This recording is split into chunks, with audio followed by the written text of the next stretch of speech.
ஊரக வளர்ச்சித்துறை இப்போ நீங்கள் பார்க்குற ஸ்டடி மெட்டீரியல்ஸ்லாம் தேவைப்படுறவங்க கான்டாக்ட் பண்ணி நம்மக்கிட்ட வாங்கிக்கலாம். வீடு இல்லாதவர்களுக்கு வீடு தரும் திட்டம் எது? பிரதான் மந்திரி ஆவாஸ் யோஜனா. ஊரக வளர்ச்சி பணிகளுக்கு நிதி வழங்குவது யார்? அரசு. கிராம சபை எப்போது நடத்தப்படுகிறது? ஆண்டுக்கு 4 முறை நடத்தப்படுகிறது. கிராம சபையில் யார் யாரெல்லாம் பங்கேற்கலாம்? அந்த கிராமத்தில் உள்ள அனைத்து மக்களுமே பங்கேற்கலாம். ஊரக வளர்ச்சித்துறையின் கீழ் முக்கிய அலுவலகம் எது? ஊராட்சி அலுவலகம்தான் ஊரக வளர்ச்சித்துறையின் மிக முக்கியமான அலுவலகம். ஊராட்சி அலுவலகத்தின் தலைவர் யார்? ஊராட்சி மன்ற தலைவர்தான் ஊராட்சி அலுவலகத்தின் தலைவர் ஆவார்.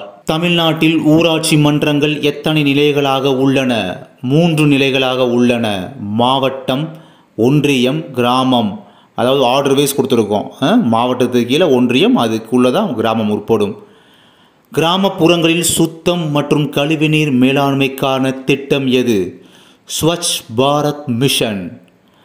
ஊராட்சி மன்ற தலைவர் யாரால் தேர்ந்தெடுக்கப்படுகிறார்?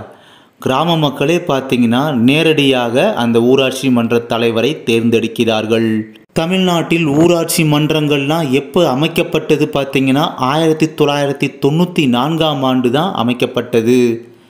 நமது நாட்டின் தந்தை யார் அப்படின்னு ஒரு கேள்வி கேட்குறாங்கன்னா மகாத்மா காந்தி அவர்கள் தான். அதாவது சென்ற தடவைலாம் இந்த தேசத்தின் தந்தை, தேசத்தந்தை, தேசப்பிதா அப்படின்னு கேட்காம நாட்டின் தந்தை அப்படின்னு ஷார்ட்டாக கேட்கும் போது அந்த இடத்துல ஒரு குழப்பமாகும். நம்ம சொல்கிற பதில் மகாத்மா காந்தின்றது சரியானது தானா அப்படின்ற ஒரு குழப்பம் உங்கள் மனசுக்குள்ளே கிரியேட் ஆகும். போன டைம் நடந்தது. அதனால் தமிழ்நாட்டில் மாவட்ட ஆட்சியர் யாருக்கு உட்பட்டவர்?